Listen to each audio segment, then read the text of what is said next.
वंश न्यूज, दलित पीडित व शोषित जनतेचा खणखणीत आवाज संबंधित चर्चा सुरू आहे। नंतर ही नागपूरची परिस्थिती काय अशी आहे हा एक संशोधनाचा विषय आहे। अध्यक्ष महोदय, मागच्या पावसाळ्यामध्ये आपण पाहिलं असेल की लोकांच्या कार पाण्यात नाल्यात वाहून गेल्या, एका घरच्या 4-4, 5-5 कार निकामी झाल्या, लोकांचं सामान वाहून गेलं।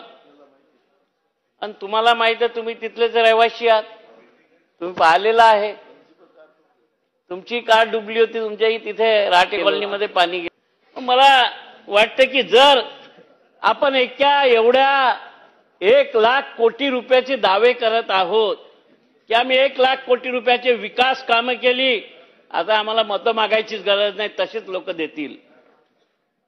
परंतु कालचं जे चित्र पाहिलं ताजं लोक हलाखीच्या परिस्थितीत आहे। अजून हा पाऊस 2 दिवस नाही उघडला ना, तर या नागपूर शहराचा पूर्ण सत्यानाश होणार आहे। याला जबाबदार कोण आहे?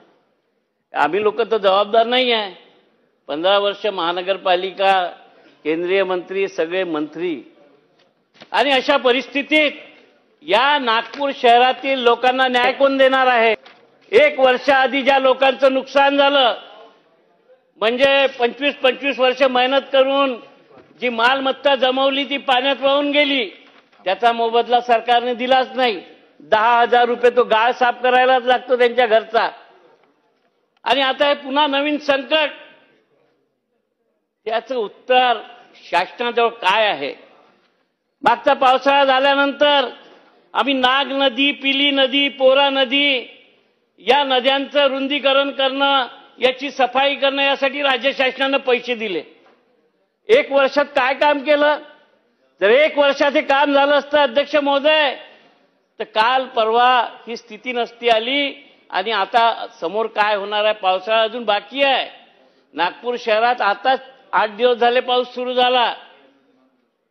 तर या विकासाच्या नावाने मला वाटते की जे कंत्राट काढले गेले होते, त्याची कामं झाली की नाही, की ते कामं न होताच बिलं उचलले। जर कामं झाली असती, नद्या साफ झाल्या, वजनदार लोक नागपूर शहरामध्ये आहे, जर प्रशासकीय अधिकारी यांच्या काबूमध्ये नसेल तर आता कोणाजवळ सांगावं शहरातल्या जनतेनी? हा मोठा प्रश्न आहे।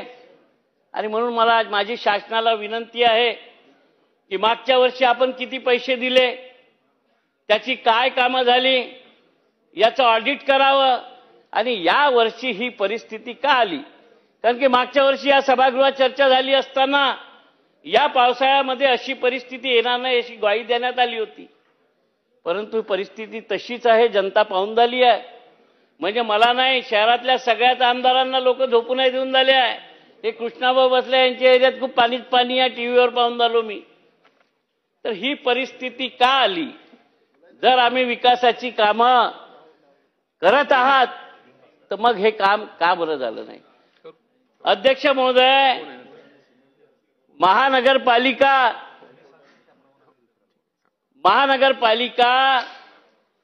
ही प्रशासकीय आहे, प्रशासक चालून आलाय 3 वर्षापासून। या प्रशासकावर कोणाचं नियंत्रण आहे का?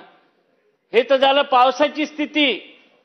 परंतु कचरा नागपुरातला एजी इन्व्हायरो, बीव्हीजी या कंपन्या कचऱ्याचं संकलन करत नाही। 5 वर्ष द्यायला त्यांना कचऱ्याचं काम दिलंय।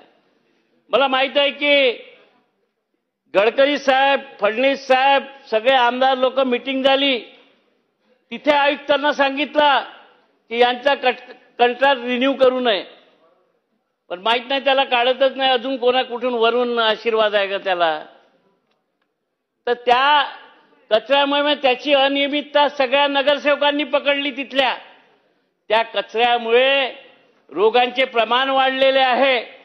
आणि अशा परिस्थितीत जर नागपूरकर जगत असतील तर मग या राज्याची काय हालत आहे हे तुम्ही सांगा मला। व्हिडिओ जास्तीत जास्त लाईक करा, शेअर करा आणि आमचे YouTube चॅनल सबस्क्राईब करा।